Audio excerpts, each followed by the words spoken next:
আসসালামু আলাইকুম প্রিয় খামারি ভাইরা, আশা করি সবাই ভালো আছেন। আমি আলহামদুলিল্লাহ ভালো আছি। গরু মোটা তাজাকরণ সিরিজের দ্বিতীয় পর্বে আপনাকে স্বাগতম। এই পর্বে আমরা আলোচনা করব হাট থেকে গরু কেনার পর 3 দিন পর্যন্ত কি কি যত্ন নেবেন, কি কি খাবার দিবেন, কি কি মেডিসিন দেবেন। গরু মোটা তাজাকরণ সিরিজের প্রত্যেকটা ভিডিও পেতে আমাদের খামার মাস্টার ইউটিউব চ্যানেলটি এখনই সাবস্ক্রাইব করুন আর পাশে থাকা বেল আইকনটি চালু করে রাখবেন। পাশে থাকা বেল আইকনটি চালু করে রাখলে গরু মোটা তাজাকরণ সিরিজের প্রত্যেকটা ভিডিওর নোটিফিকেশন আপনার কাছে চলে যাবে। আপনারা দেখে অনেক কিছু জানতে পারবেন, শিখতে পারবেন। আপনার গরু মোটা তাজাকরণ অনেক সহজ হয়ে যাবে। গরু মোটা তাজা করতে গিয়ে অনেক সময় খামারিরা একটা বিশাল ভুল করে। এই ভুলের কারণে খামারের বিশাল ক্ষতি হয়ে যায়। অনেক খামারি ভাইরা আছেন, আপনাদের খামারে অলরেডি গরু আছে, কিন্তু হঠাৎ করে হাটে গিয়ে আবার দু একটা গরু কিনে সরাসরি আপনার খামারে প্রবেশ করান। এটা একটা মারাত্মক ভুল। এতে হয় কি, আপনারা জানেন হাটের গরুতে বিভিন্ন ধরনের ভাইরাসজনিত ডিজিজে আক্রান্ত থাকে। আপনি যেই গরুটি কিনে আপনি আপনার খামারে প্রবেশ করলেন, এই গরুটির মাধ্যমে ভাইরাসজনিত কোনো রোগ আপনার খামারে পূর্বের যে গরুগুলো আছে এই গরুগুলো আক্রান্ত হতে পারে। তাই আপনারা যেটা করবেন, হাট থেকে গরু কিনে আনার পর অবশ্যই প্রথমে ছায়াযুক্ত স্থানে কমপক্ষে 2 ঘন্টা আরাম করতে দেবেন। তারপর গরুটি যখন মোটামুটি ক্লান্তি ভাব দূর হয়ে যাবে, ঠান্ডা পানি দিয়ে গোসল করাবেন। অবশ্যই পটাশের পানি দিয়ে সমস্ত শরীর ধুয়ে জীবাণুমুক্ত করে নেবেন। তারপরে আপনারা ওই গরুটিকে খামারে ঢুকাবেন। আপনারা জানেন হাট থেকে যে গরুগুলো আপনারা কিনে আনেন, এই গরুগুলা দেশের বিভিন্ন প্রান্ত থেকে গাড়িতে করে বহন করে হাটে নিয়ে আসা হয় এবং হাটের আশেপাশে থাকা গরুগুলো হয়তো হেঁটে হাটে নিয়ে আসা হয়। এই গরুগুলা আবার আপনি যখন কেনেন, কিনে বাড়িতে নিয়ে আসেন, অবশ্যই হেঁটে আনেন অথবা গাড়িতে বহন করে নিয়ে আসেন। আপনারা জানেন গরু এক জায়গায় বান্ধা অবস্থায় থাকে, আর এই গরুকে হঠাৎ করে হাঁটানো বা গাড়িতে করে বহন করার কারণে গরুর শরীরে পর্যাপ্ত ব্যথা তৈরি হয়। আর এই ব্যথা থেকে গরুর শরীরে তাপ তৈরি হয়, জ্বর চলে আসে। আপনারা যেটা করবেন, গরুকে রাত্রের বেলায় অবশ্যই তাপ চেক করবেন। যদি দেখেন তাপ স্বাভাবিক আছে, সেক্ষেত্রে কিছু করার নাই। আর যদি দেখেন তাপ বেড়ে গেছে, তাহলে অবশ্যই মনে করুন গরুর শরীরে পর্যাপ্ত ব্যথা তৈরি হয়েছে।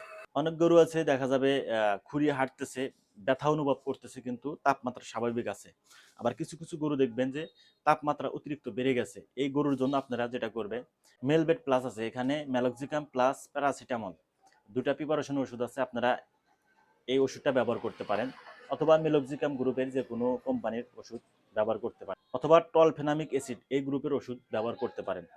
অথবা আপনারা যদি মনে করেন তীব্র ব্যথা, তীব্র জ্বর আছে, সেক্ষেত্রে পিভারবেট আছে, লেগাবেট আছে, ম্যাগলোনিক্স আছে, এই জাতীয় ওষুধ ব্যবহার করতে পারেন। এতে খুবই ভালো ফল পাওয়া যাবে। আপনারা অন্তত 2 দিন এই ব্যথা চেক করবেন, গরুর শরীরে তাপ চেক করবেন।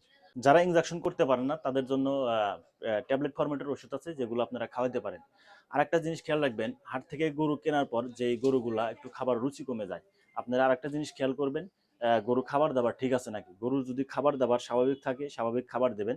আর যদি দেখেন রুচি কম, খাইতে কম চেতেছে, সেক্ষেত্রে জাইমোবেট বা এই গ্রুপের বিভিন্ন কোম্পানির ওষুধ থাকতে পারে, যেগুলো নর্মালি আপনারা সকাল বিকাল খাওয়াইতে পারেন।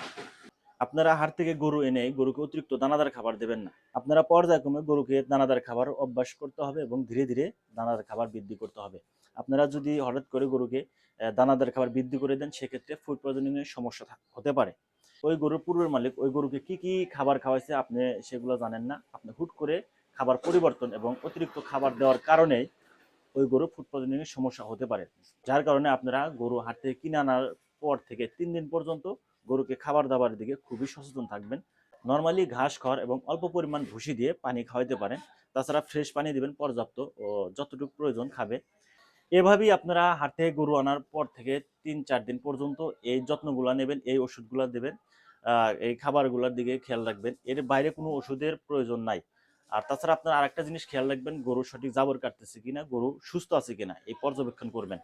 প্রিয় খামারি ভাইরা, ভিডিওটা অবশ্যই ভালো লেগেছে, ভালো লাগলে অবশ্যই একটা লাইক দেবেন আর পরবর্তী ভিডিও কোন বিষয়ে জানতে চান তাও জানাবেন। আমরা গরু মোটা তাজাকরণ সিরিজের পরবর্তী ভিডিওতে কৃমিনাশক করার পূর্বে আপনাকে কি কি পদক্ষেপ নিতে হবে, কি কি যত্ন নিতে হবে, এ বিষয় নিয়ে ভিডিও দিব। সবাই ভালো থাকবেন, সুস্থ থাকবেন।